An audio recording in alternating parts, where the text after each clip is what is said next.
बेशक।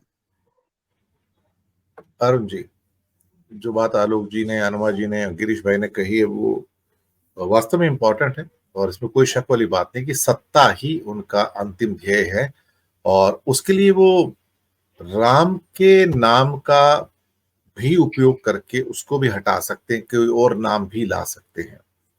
जिस नाम के सहारे, मैं हमेशा एक बात कहता हूं कि मोदी जी की राजनीति की एक बहुत बड़ी, एक क्या कहते हैं ना, कि धुरी है।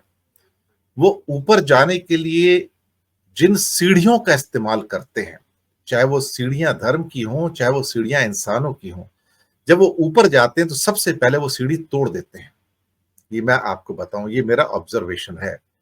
जिस सीढ़ी का सहारा लेके मोदी जी हमेशा ऊपर गए हैं, उस सीढ़ी को उन्होंने तोड़ दिया। चाहे वो सीढ़ी अडवाणी की थी, चाहे वो सीढ़ी अटल बिहारी वाजपेयी की थी, या सीढ़ी कोई और थी, या अब जिस सीढ़ी का क्या कहते हैं ना, आशीर्वाद लेके, भगवान राम का आशीर्वाद लेके अब ये ऊपर जा रहे हैं, तो अब उनको लगता है कि हाँ, अब राम नाम से वोट मिल जाएंगे, तो अब राम नाम की जरूरत क्या है। अब राम नाम को हटा दिया जाए इंटरनेशनल एयरपोर्ट के नाम से, और वहां वाल्मीकि का नाम लाया जाए, कि ताकि अब दूसरे नाम का उपयोग किया जाए। तो अब ऋषि वाल्मीकि एक अन्य सीढ़ी है।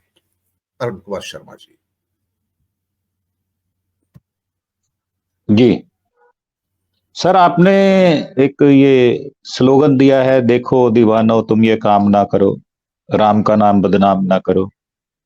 और आपका एक और है, राम नाम पर चुनावी लड़ाई, संविधान की धज्जियां उड़ाई। मैं कहता हूं राम नाम की लूट है, लूट सके तो लूट, अंतकाल पछताएगा जब प्राण जाएंगे छूट। तो सब जब प्राण छूट गए तो कैसी लूट? लूट करनी है तो प्राण चाहिए। अब आपने दो प्रश्न खड़े किए पहले कि मुझे नहीं पता कि धार्मिक दृष्टि से यह उचित है या नहीं है। मैं आपको इसकी क्लैरिफिकेशन दे देता हूं। यह कहा गया, धर्मपत्री संग आइए, अयोध्या बिना अर्धांगिनी के कैसा धार्मिक अनुष्ठान। प्रधानमंत्री की धर्म पत्नी यशोदा बहन जी को साथ लाइए। अयोध्या, यशोदा बहन के साथ सनातनी शब्द लगाया गया। अयोध्या बिना अर्धांगिनी के धार्मिक अनुष्ठान कैसा नहीं होता फलदायी।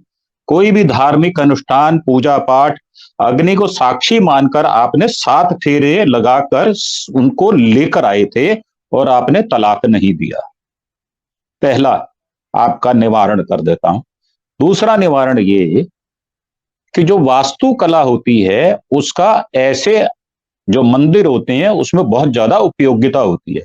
मैं आपको एक उदाहरण दे देता हूं। कोणार्क का मंदिर विश्व प्रसिद्ध है, पर जाने वाले वहां पर लोग बहुत कम है। मैं खुद होकर आया हूं अभी थोड़े दिन पहले। उसमें बहुत बड़ा वास्तु दोष है, जिसकी वजह से पूरा जो कोणार्क मंदिर है वो खंडित हो चुका है।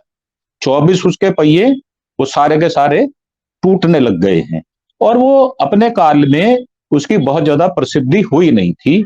एक और उदाहरण दे देता हूं। जो नई सांसद बनी है उसमें जब अपूर्ण तौर से उसका उद्घाटन किया गया, तो उसके अंदर जो वाचन हुआ, षष्ठी वाचन, जो स्वस्ति वाचन जो हमारे भाई ने किया, जो दिल्ली से एमपी हैं, कौन सा स्वस्ति वाचन किया? आपको तो शब्द याद होंगे, मैं तो नहीं बोलूंगा।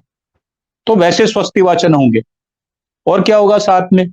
और साथ में ये होगा कि जो अवैध लोग हैं वो प्रविष्ट करेंगे। तो अवैध लोग कौन से हैं वो भी आपको पता है। मोदी जी स्वयं अवैध हैं, क्योंकि वो प्रधानमंत्री तो हो सकते हैं, परंतु वो श्रेष्ठ पुरुष या श्रेष्ठ पति नहीं हो सकते। ये मैं दावे के साथ कहता हूं आपको बात।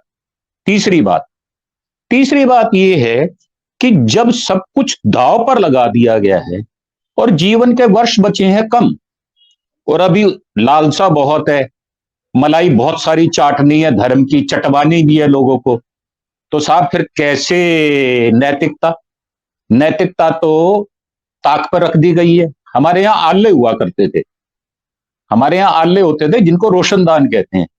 तो कहते हैं कि शर्म तो आनी जानी चीज है, बंदा ढीठ होना चाहिए। क्या दिक्कत हो रही है? मुझे तो कोई दिक्कत नहीं है, वाल्मीकि रखो, तुलसीदास जी रखो, या कोई भी नाम रखो, उससे क्या फर्क पड़ता है?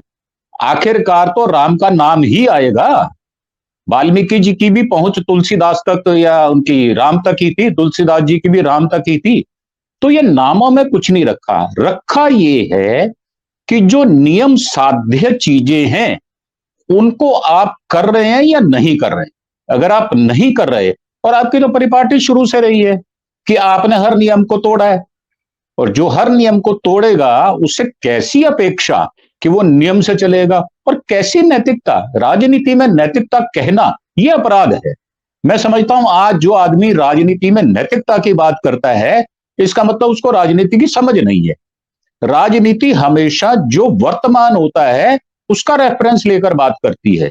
आज आपकी सत्ता है, आप काबिज हो, आप कुछ भी कर सकते हो। आज आपकी सत्ता काबिज नहीं है तो आप राहुल की तरह भटकोगे, और प्रियंका को केस कर दिया गया, तो ये सब कुछ होगा। मेरा मानना ये है कि इसमें कुछ भी आश्चर्य वाली बात नहीं है। ये सब कुछ हो रहा है, प्री प्लान्ड है। एक आपने अभी रेफरेंस लिया था जब मैंने कहा था कि ये 4 वर्ष पुरानी नहीं, 40 वर्ष पुरानी योजना है। तो ये राम मंदिर की योजना कोई आज की योजना नहीं है। 35-40 वर्ष पहले ये निर्णय लिए गए थे कि हमको ऐसे ऐसे करना, और ये विभाग खोलने, ये मार्ग बनाने। आप देखो वहां पर कैसे बिखरा पड़ा है धर्म, पैरों में रौंदा जा रहा, और इसकी परवाह कौन करे। आप जैसे बुद्धि वर्ग वाले करेंगे, बौद्धिक वर्ग वाले करेंगे, या मेरे जैसे लोग करेंगे जो थोड़ा बहुत शास्त्र पढ़ गए हैं, जिनको नियम आदि पता है। हमें तकलीफ ज्यादा होती है, कोफ्त ज्यादा होती है, परंतु ये कोफ्त को हम अपने घर रखें, ऐसा मेरा मानना है। जी। दूसरे राउंड में थोड़े उत्तर